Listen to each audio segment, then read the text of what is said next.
नमस्कार मित्रांनो, या मालिकेच्या आजच्या भागामध्ये अगदी मनपूर्वक मी तुमचं स्वागत करते। आजच्या भागामध्ये सोनंदी 8 फटके मात्र अगदी जोरात अंशुमनला देते आणि म्हणते की हे 8 फटके अगदी कायम तुझ्या लक्षात राहतील।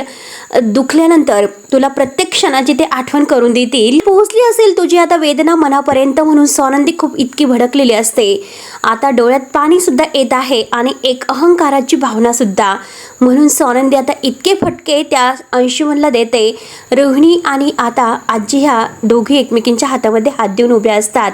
रोहिणी रडत आहे। मलिका आणि अर्पिता ह्या दोघींना मात्र इतकं वाईट वाटत आहे की काय करावं हेच त्यांना काही कळत नसतं। आणि हे बघ भास्कर, अंशुमन, अरे येथे उभे असलेल्या प्रत्येक माणसाला तुला असं मारताना मात्र आणि तुला ही सर्व सहन करताना आनंद होत नाही, सगळ्यांना वाईटच वाटतं। बघ राजवाड्यांनी कितीही म्हटलं असलं तरी सुद्धा त्यांना स्वतःला आनंद होत नाही। अरे बंद कर ही सर्व नाटकं आणि एका चांगल्या घरात तू जन्माला आलेला आहे, त्यामुळे चांगल्या संस्काराने जगायला शिक। त्यामुळे घरातील कुणालाही अगदी एखादी स्त्री जरी असेल तर तिच्याशी एकदा वागताना विचार करायचा आणि यापुढे जर मात्र तू असं काही वागला तर मात्र यापेक्षा मोठी शिक्षा मी तुला आणखीन देईल।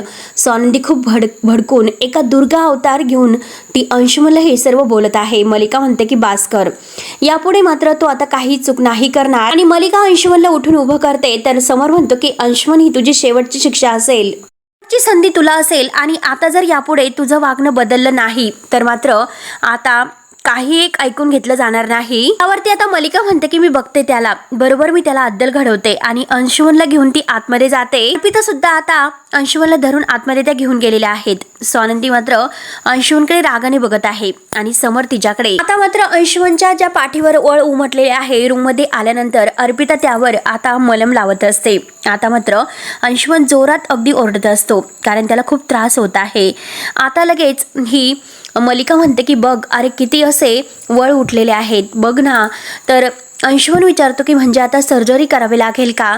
मलिका त्याला शांत राहायला सांगते। मलिका म्हणते की अरे ते चापकाचे वळ आहेत, काही होणार नाही, नको काळजी करू। तेव्हा अर्पिताला सुद्धा राग येतो। अर्पिता रागाने म्हणते की ही सोनंदी माणूस आहे की राक्षस आहे? असं कोणी मारतं का कोणी कुणाला? माझ्या भावाने बघून घेतलं असतं आणि हिला काय गरज होती मध्ये काही ना काही करण्याची, मूर्ख बाई कुठली। तेव्हा मलिका म्हणते की बास कर आता, कारण त्या सोनंदीचा आता खूप झालेला आहे। मी तिला म्हणते की बास झाला आता, तुला नाही अर्पिता। माझ्या मुलाला चापकाने मारते, ही कोण आहे मारणारी? आणि तिला मात्र कोणी हक्क दिलेला आहे हा सर्व?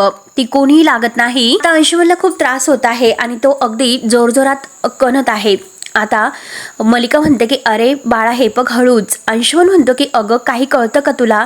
मला त्रास होतोय, चापकाने मारलेला आहे हे लक्षात ठेव। आणि तुम्हाला काय माहिती आहे की मला किती दुखत आहे, किती आग होत आहे? तुम्हाला काय कळतं की नक्की काय वेदना होतात? अंशुमन रागाने उठतो आणि सोनंदी समर यांच्या लग्नाचा फोटो घेतो आणि तो फोटो रागाने चुरगळत असतो। आता मलिका म्हणते की अंशू काय करतोस? अरे अंशू काय करत आहेस तू? तर अंशुमन म्हणतो की आता ते अगोदर करायला हवं होतं, कारण त्या सोनंदीने लिमिट क्रॉस केलेला आहे। आता माझं काही झालं तरी मी विचार नाही करू शकत। आता जे होईल ते मात्र ह्या सोनंदीला काही झाले तरी आता जन्माची अद्दल घडायलाच हवी। आता मी तिचे असे हाल करणार आहे की फक्त 6 महिन्याने ह्या सोनंदीची लाईफ बदलणार आहे मॉम, हे लक्षात ठेव। आणि आता मला मारलेले जे काही 8 फटके आहे त्या प्रत्येक फटक्याचा मी एक बदला घेणार आहे आणि तिची लाईफ अगदी डिस्ट्रॉय करण्यासाठी मला 8 महिने सुद्धा लागणार नाही। तेव्हा आता मलिका आणि अर्पिता घाबरतात। नक्की आता अंशुमन काय विचार करतोय आणि काय बोलतोय? पुढच्या 6 महिन्यात मी तिचा बदला नाही घेतला तर मी माझ्या बापाचं नाव लावणार नाही आणि हे एक माझं मला दिलेलं प्रॉमिस आहे आणि हे एक मी माझं मला दिलेलं प्रॉमिस असेल। आणि तो फोटो तो फाडून टाकतो। मलिका आणि अर्पिता आता धक्क्यानेच अगदी लाल होतात। त्यानंतर आता इकडे समोर रूम मध्ये आलेला आहे, त्याला खूप टेन्शन आलेलं आहे आणि एकटाच बसलेला आहे आणि तेवढ्यात सोनंदी तिथे येते। तेव्हा आता सोनंदी विचारते की काय झालं, तुम्हाला झोप येत नाही का? समर विचारतो म्हणजे आपण खूप अति केलेला आहे का? आता सोनंदी विचारते की कशाबद्दल? समर म्हणतो की आपण त्याला चापकाचे फटके दिले त्याबद्दल। तेव्हा सोनंदी म्हणते की तुम्ही नाही मी, आणि हे बघा मला नाही वाटत की काही आपण अति केलेला आहे आणि जर आपण वेळेमध्ये पोहोचलो नसतो तर तुमचा भाऊ मात्र रोहिणीला त्याच चापकाचे फटके देणार होता, हे लक्षात घ्या। तेव्हा समर म्हणतो की आपण सुद्धा त्याला तसे मारले, मग त्याच्यात आणि आपल्यामध्ये काय फरक राहिलेला आहे? तेव्हा स्वानंदी म्हणते की सॉरी, ही वेळ त्याने स्वतःच त्याच्यावर आणलेली आहे. तो जो काही क्रूरपणा करणार होता ती वेदना त्याला जाणवली पाहिजे, आणि हे सर्व करताना मला सुद्धा आनंद होत नव्हता, हे समजून घ्या. आणि हे बघा राजवाडे, माफ करण्याला सुद्धा एक मर्यादा असते, हे लक्षात घ्या. आपला माणूस आहे म्हणून आपण सतत त्याला असं पाठीशी घालत राहिलो, त्याच्या चुका नजरेआड करत राहिलो, तर तो माणूस केव्हा सुधरेल? आणि उलट मात्र अशाने त्या माणसाची जी काही गुन्हेगार वृत्ती आहे ती वाढत जाईल आणि आपण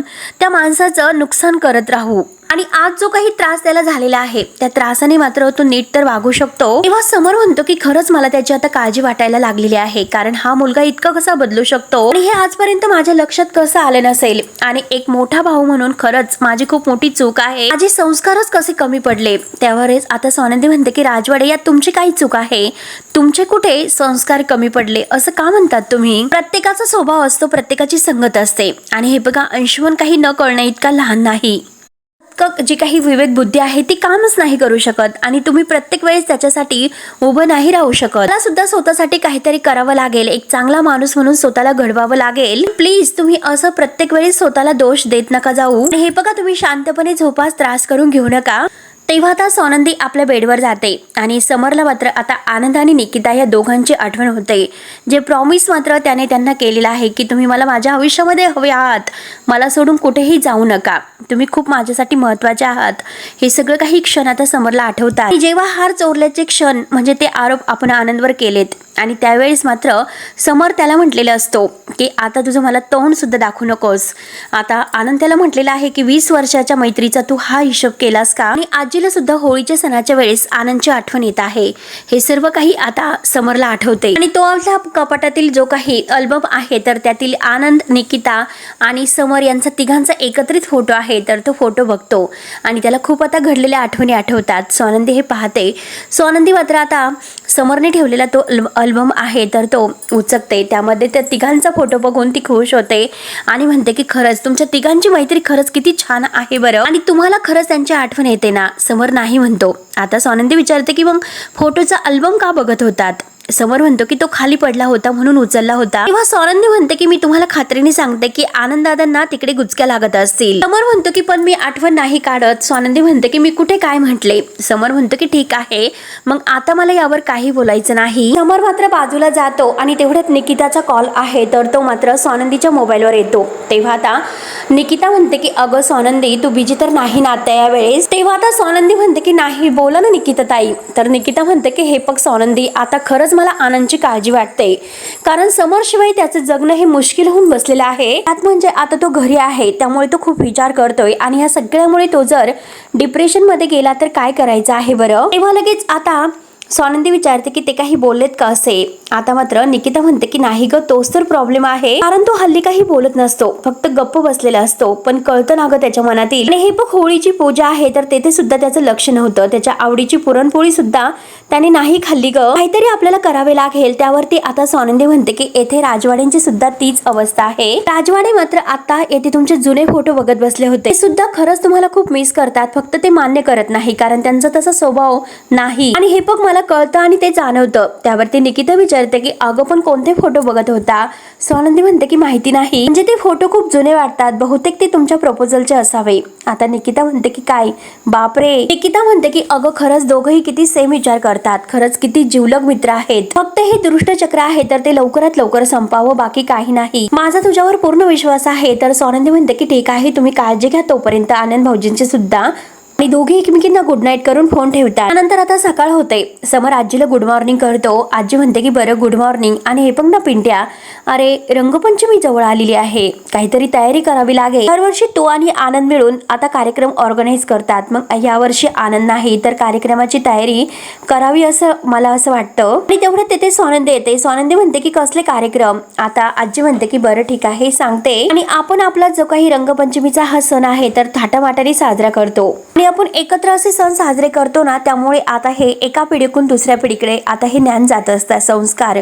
आणि आता काही झालं तरी सगळं काही स्टाफला सुद्धा आपण बोलवत असतो ह्या रंगपंचमीच्या सणाला. वरती समोर म्हणतो की हो, सगळा स्टाफ आपल्यासाठी काम करत असतो, आणि या कार्यक्रमाच्या दिवशी आपण सगळ्यांना सुट्टी देतो, कारण त्यांना अगदी सगळं काही एन्जॉय करता आलं पाहिजे. आता लगेच स्वानंदी खुश होते आणि म्हणते की वाव, खरंच किती छान कल्पना आहे. तर आजी म्हणते की हो ना, आणि दरवर्षी मात्र ही सर्व तयारी आनंद करायचा. तर आता लगेच स्वानंदी म्हणते की हो का. आणि स्वानंदी आता म्हणते की खरंच खूप छान कल्पना आहे. आजी म्हणते की यावर्षी होईल की नाही माहिती नाही. तर समोर लगेच म्हणतो की आनंद शिवाय काही अडणार नाही, सगळं काही मॅनेज होईल व्यवस्थित. तेवढ्यात मात्र आता फोन येतो. आता स्वानंदी म्हणते की बघितलंस का आजी, त्यांच्याशिवाय काही अडलेलं नाही आणि बघा कसं बोलतात ते. त्यावरती मात्र आजी म्हणते की अगं हे बघ, तुमची सुद्धा स्वानंदी पहिलीच रंगपंचमी आहे ग, म्हणजे माझा तुझा खरंच खूप आशीर्वाद आहे. आता इंद्रधनुष्याचे सगळे रंग हे तुमच्यात उतरून दे, तुमच्या गोड संसारात. तेव्हा स्वानंदी खुश होत थँक्यू आजी असं म्हणते. आणि आजी त्यानंतर म्हणते की थांब, मी तुला एक गंमत दाखवते. आणि आजी आता नारायणला आवाज देते. तेवढ्यात नारायण हा रंगाचा ताट घेऊन येतो. तेव्हा लगेच आता स्वानंदी म्हणते की आजी रंग. आता आजी म्हणते की हो, मी अगोदरच मागून ठेवले होते. स्वानंदी आता आजीला रंगपंचमीच्या शुभेच्छा देते आणि आजी सुद्धा, आणि नारायणला सुद्धा आता स्वानंदी रंगपंचमीच्या शुभेच्छा देते. तेव्हा अर्पिता अगदी रागाने त्यांच्याकडे पाहत असते. त्यानंतर आता स्वानंदीची तयारी सुरू असते. आणि पुरणपोळ्या मी स्वतः करेल. आता छोटेसे बटाटवडे आहे ना ते करूयात, काही वरण भात वगैरे. आणि आता जे छोटे वडे आहेत तर ते खाल्ले जातात. आणि सगळी आता जेवणाची तयारी तिची सुरू असते. समोर तेथून एजा करत असते आणि येताना तिचं बोलणं ऐकत असतं. आता ती फोन ठेवते थँक्यू बोलत. आणि त्याच वेळी समोर सुद्धा आपले केस वगैरे विंचरून अगदी येत असतो. दोघांची आता धडक होते. आनंदीच्या हातातील मोबाईल खाली पडतो. स्वानंदी घाईने फोन उचलते आणि बंद झाला असं म्हणते. आणि स्वानंदी सॉरी म्हणते. समोर विचारतो की सॉरी कशाला, आता आपण एकमेकांना न धडकता तरच आपण एकमेकांना सॉरी म्हणायचं. आणि हे बघा, धडकणं पडणं हे नॉर्मल आहे असं आपण डिक्लेअर करून टाकूयात. ओके म्हणण्या अगोदर समोरच म्हणतो की ओके मात्र म्हणू नका. स्वानंदी त्याच्याकडे पाहत असते. तेवढ्याच स्वानंदीच्या गालाला जो कलर लागलेला आहे तर तो बघून समोर विचारतो की लहान मुलासारखं कलर लावून फिरतात, अगदी काय, रंगपंचमी तर उद्या आहे. कारण तो कलर आजीने लावलेला असतो. स्वानंदी म्हणते की हो, आजीने लावलेला आहे तो कलर. स्वानंदी म्हणते की हे बघा, असं रिॲक्ट होऊ नका, कारण मला रंगपंचमी खूप आवडते. आता समोर विचारतो की काही पिचकऱ्या वगैरे घेऊन आलेले आहेत की काय. आनंदी म्हणते की हो, मोठे फुगे सुद्धा आणलेले आहेत आणि ते तुम्हाला फेकून मारणार आहेत. तर समोर म्हणतो की ठीक आहे, चांगली मजा करा. आणि हे बघा, जेवणाचं काही तुम्ही टेन्शन घेऊ नका, मी बाहेरून सगळं काही रेस्टॉरंटमधून ऑर्डर करणार आहे. तर स्वानंदी म्हणते की म्हणजे बेसिकली मी माझा तुमच्या राज्यामध्ये कोणतेही आवडती काम नाही करायची का. आणि हे बघा, मला आवडतं, मी ऑर्डर देते ना, मग गप्प राहा तुम्ही. समोर विचारतो की तुम्हाला दमायची हौस आहे का. स्वानंदी म्हणते की हो, मला मज्जा वाटते, खूप छान वाटतं. त्यानंतर आता अंशुमन आणि मलिका आतमध्ये असतात. आता मलिका ही अंशुमनला म्हणते की जर त्या रोहिणीने तोंड उघडलं तर अवघड होईल, मला खूप भीती वाटते, टेन्शन आलेलं आहे. आता अंशुमन म्हणतो की चिल मॉम, अगं कशाला टेन्शन घेतेस. मलिका त्याच्यावरच चिडते, म्हणते की काय टेन्शन घेऊ नकोस, सगळा गोंधळ तुझ्यामुळे झालेला आहे. तर अंशुमन म्हणतो की मी काय केलं. तर आता मलिका म्हणते की तमाशा केलेला आहे सगळ्यांच्या समोर, आणि हे बघ, मी तिला माझ्या पद्धतीने हँडल केलं असतं, पण तुला हंटर घेऊन मारण्याची काय गरज होती. अंशुमन म्हणजे कसं आहे की आता अगदी डोकं वापरत नसतो, फक्त त्याला हाणामारी कळत असते. म्हणून मलिका त्याच्यावर चिडते. मलिका म्हणते की अरे, त्या रोहिणीने आपलं बोलणं ऐकलेलं आहे आणि तू मात्र तिला हंटरने मारल्यामुळे आता समोरचा, त्या म्हातारीचा आणि सगळ्यांचा विश्वास तुझ्यावरचा उडालेला आहे, लक्षात घे. आणि ही रोहिणी मात्र त्यांना देव समजायला लागलेली आहे आणि अगदी तिचा विश्वास बसलेला आहे, त्यामुळे ती सगळं काही सांगून टाकेल, मग आपली वाट लागेल.